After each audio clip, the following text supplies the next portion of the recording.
శ్రీ గురుభ్యో నమః. పరీక్షణ్ మహారాజు శ్రీ సుఖమహర్షిని ప్రశ్నించెను. సుఖమహర్షి, భగవంతుడైన శ్రీహరి గజేంద్రుని మొసలి పట్టు నుండి ఎట్లు విడిపించెనో నేను వినకోర్చున్నాను. ఆ గజేంద్ర మోక్షణ వృత్తాంతము అన్ని కథలలో ఉత్తమమైనది. అది పవిత్రము, ప్రశస్తము, శుభప్రదము. మహాత్ములు ఆ కథను గానం చేయొచ్చు శ్రీహరి భగవానుని పవిత్ర కీర్తిని ప్రశంసించరు కదా. సూతుడు వచించెను. సౌనకాద్ మహర్షులారా, పరీక్షణ్ మహారాజు శ్రీహరి కథలను వినుటకై ప్రాయోపవేశమునకు పూనుకొనెను. ఆ మహారాజు శ్రీసుఖ మహర్షిని ఇట్లు ప్రశ్నించగా ఆ మునీశ్వరుడు సంతోషించి అతనిని అభినందించెను. పిమ్మట మహర్షుల సభలో గజేంద్ర మోక్షణ కథను వినిపింపసాగాను. పరీక్షణ్ మహారాజా, పాలసముద్రము మధ్య త్రికూటము అను పేరు గల ఒక మహాపర్వతము గలదు. అది మిగుల ప్రసిద్ధిగాంచినది. అది 10,000 యోజనముల ఎత్తు కలిగినది. దాని పొడవు వెడల్పులు కూడా 4 వైపులా అంతే వైశాల్యము గలదు. అది బంగారము, వెండి, ఇనుములతో నిర్మితములైన 3 శిఖరములతో విలసిల్లుచుండెను. వాటి కాంతులు సముద్రమును, ఆకాశమును, దిక్కులను ప్రకాశింపజేయుచుండెను. దాని ఇతర శిఖరములు విచిత్రములైన రత్నములతో, ధాతువులతో ఒప్పుచు అన్ని దిక్కులయందు తమ ప్రకాశమును వెదజల్లుచుండెను. ఆ శిఖరములపై వివిధ జాతుల వృక్షములు, లతలు, పొదలు నిండియుండెను. వాటిపై గల సెలయేళ్లు గలగల ధ్వనులను చేయుచుండెను. ఆ పర్వతము చుట్టూను గల సముద్రపోటు అలలు దాని పాదములను ప్రక్షాళనం చేయుచున్నట్లు ఉండెను. చెక్కని మరకతములతో కాంతులించున్న ఆ పర్వత శిలలు ఆ భూమిని శ్యామల వర్ణంతో నింపుచుండెను. ఆ పర్వత గుహల యందు సిద్ధులు, చారణులు, గంధర్వులు, విద్యాధరులు, నాగులు, కిన్నరులు, అప్సరసలు మున్నగువారు విహారం చేయుచుండ్రి. అచటి సంగీత ధ్వనులు గుహయందు ప్రతిధ్వనించుచుండెను. ఆ ధ్వనులను విన్న సింహములు వేరే సింహములు గర్జించుచున్నవని భావించి తామును బిగ్గరగా గర్జించుండెను. ఆ పర్వతముల లోయలు పలు విధములైన వన్యమృగముల సమూహములచే శోభిల్లుచుండెను. వివిధములకు వృక్షములతో నిండిన అవి దేవతల ఉద్యానవనములను తలపింపచేయుచుండెను.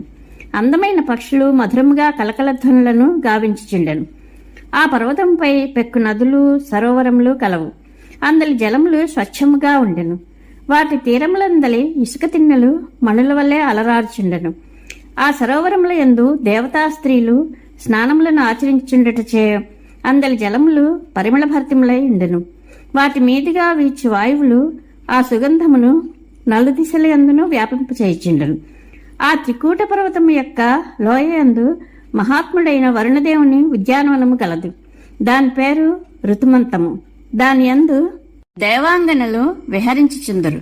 ఆ పర్వతంపై మందారములు, పారిజాతములు, కలిగొట్టు చెట్లు, అశోక వృక్షములు, సంపంగి చెట్లు, పలు విధములైన మామిడి చెట్లు, వివిధములకు ద్రాక్ష మొక్కలు, పనస చెట్లు, అంబాలపు చెట్లు, పోక చెట్లు, కొబ్బరి చెట్లు, ఖర్జూరపు చెట్లు, మాదీఫల వృక్షములు, ఇప్ప, మద్ది, తాటి, ఉలిమిరి, వేగిస, ఏరుమద్ది, కుంకుడు, మేడి, జువ్వి, మర్రి, మారేడు, గంధపు చెట్లు, వేము చెట్లు, రక్తకాంచన వృక్షములు, తెల్ల తెగడ దేవదారు, చెరుకు మొక్కలు, అరటి, నేరేడు, రేగు, తాండ్ర, వట్టివేరు, నీలవశ్రీ, మానేరు, వెలగ, నిమ్మ, జీడి, మామిడి మొదలగు చెట్లు గలవు.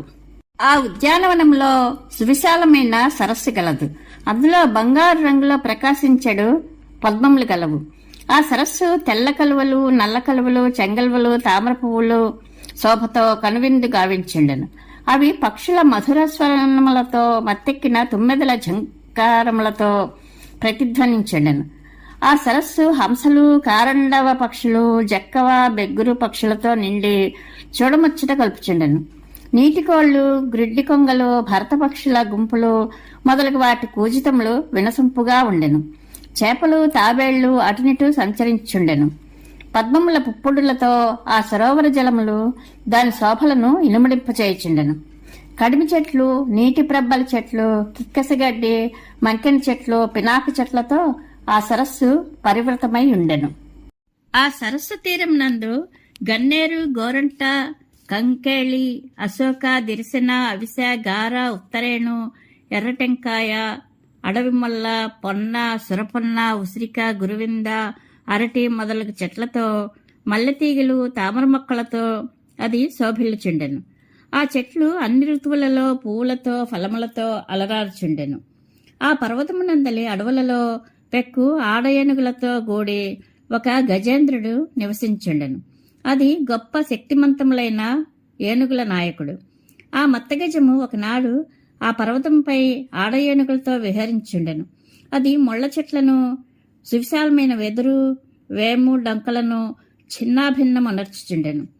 ఆ గజేంద్రుని వాసన సోకినంతనే తక్కిన ఏనుగులు, పెద్ద పులులు, ఖడ్గమృగములు, చివరకు సింహములు మొదలగు క్రూరమృగములు భయముతో పారిపోవుచుండెను. అట్లే పెద్ద పెద్ద సర్పములు, గౌరమృగములు, నల్ల ఎర్రులు, శరపములు, చెమరీ మృగములు భయముతో పరుగులు తీయుచుండెను. ఆ గజేంద్రుని అనుగ్రహమును పొందిన తోడేళ్లు, అడవి పందులు, అడవి దున్నలు, ఎలుగుబంట్లు, ముళ్లపందులు, కొండముచ్చులు, వేట కుక్కలు, కోతులు, జింకలు, కుందేళ్లు మొదలగు చిన్న జంతువులన్నీ ఎక్కడో ఒకచోట తిరుగాడుచుండెను. దాని వెనుక ఏనుగు గున్నలు పరుగెత్తుచుండెను. పెద్ద పెద్ద మగ ఏనుగులు, ఆడ ఏనుగులు కూడా దాని చుట్టూను చేరి నడుచుచుండెను. దాని బరువునకు ఒక్కొక్కసారి ఆ పర్వతము చలించుచుండెను. మదజలము స్రవించుండుటచే దానిని భక్షించే తుమ్మెదల గుంపులు దాని చుట్టూరా తిరుగుచుండెను. తీవ్రమైన ఎండవేడికి ఆ గజేంద్రుడు దాంతో కూడి ఉన్న ఇతరములగు ఏనుగులు దప్పికొని ఉండెను. ఆ సరోవరంలోని పద్మముల నుండి వచ్చడి పరాగముచే సుగంధితములైన వాయువులను ఆఘ్రాణించుచు ఆ ఏనుగు ఆ సరోవరము వైపునకు నడువసాగెను. ఆ సరస్సు మీదుగా వచ్చడి గాలులు చల్లనివై పరిమళభరితములై ఉండెను. ఆ గంధమును ఆఘ్రాణించుచే దాని కన్నులు మూసుకుని పోవచుండెను. వేడి వలన అది తాపమును పొంది ఉండెను. ఆ ఏనుగులు వేగముగా నడుచుచు కొద్దిసేపటికే ఆ సరోవరమునకు చేరెను. ఆ సరోవర జలములు అమృతము వలె మిగుల స్వచ్ఛముగా ఉండెను.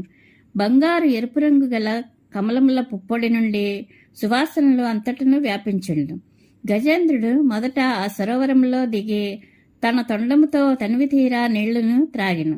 పిమ్మట ఆ జలములతో స్నానము చేసి బడలికలను తీర్చుకొనెను. గృహస్థుని వలె ఆ గజేంద్రుడు మోహగ్రస్తమై తన తొండముతో నీటిని చిమ్ముచు తనతో కూడి ఉన్న ఆడ ఏనుగులకు, గున్న ఏనుగులకు స్నానం చేయించును. ఇంకను వాటి నోళ్లయందు తన తొండము దోర్చి నీటిని త్రావించెను. భగవంతుని మాయకు మోహంతో పడి ఉన్న ఆ గజేంద్రుడు మదించి ఉండెను. పాపం ఆ గజేంద్రునకు తనకు రాబో ఆపద తెలియకుండెను. రాజా, ఆ ఏనుగు ఉన్మత్తమై ఉన్న సమయమున ప్రారబ్ధవశమున ఒక బలిష్టమైన మొసలి క్రోధముతో దాని పాదమును పట్టుకొనెను. ఇట్లు అకస్మాత్తుగా ఆపదలో చిక్కుకొనిన ఆ ఏనుగు తన శక్తి కొలది ఆ మొసలి పట్టు నుండి తప్పించుకొనుటకు ప్రయత్నించెను. కాని దాని ప్రయత్నము సఫలము కాకుండెను.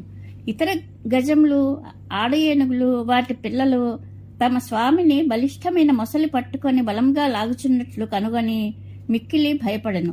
అవి భయముతో గట్టి ఆక్రోశంతో ఘీంకరించసాగెను. పెక్కు ఏనుగులు ఆ గజేంద్రునకు తోడ్పడుటకై జలముల నుండి దానిని బయటకు లాగుటకు పూనుకొనెను. అయినను అది ఆ ప్రమాదం నుండి దానిని రక్షింపలేకపోయాను. ఏనుగు, మొసలి తమ తమ శక్తినంతైనో కూడగట్టుకుని పోరాడసాగెను. ఒక్కొక్కసారి ఆ మకరము గజమును నీటిలోనికి లాగుచుండెను. మరొకసారి గజమును మకర్ని బయటికి లాగుచుండెను. ఇట్లు అవి పోరాడుచుండగా 1000 సంవత్సరములు గడిచిపోయెను. ఈ సంఘటనను చూసి దేవతలు కూడా సంభ్రమాశ్చర్యములకు లోనేరి. ఇట్లు పెక్కు సంవత్సరములు గడిచిపోగా గజేంద్రుని శరీరము శుష్కించిపోసాగెను. దాని శరీరము బలము, మానసిక ఉత్సాహము సన్నగిల్లెను. శక్తియు క్షీణించెను. మొసలి జలచరమొకటిచే దాని శక్తి క్షీణింపకపోగా ఇంకనూ వృద్ధియగుచుండెను. అది మిక్కిలి ఉత్సాహంతో బలము కొలది గజేంద్రుని నీళ్లలోనికి లాగసాగెను.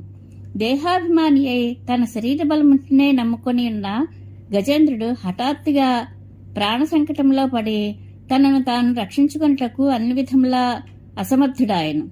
తనను కాపాడుకొనుటకు ఉపాయమును గూర్చి చాలా కాలము ఆలోచించెను. చివరకు అతడు ఒక నిశ్చయమునకు వచ్చెను.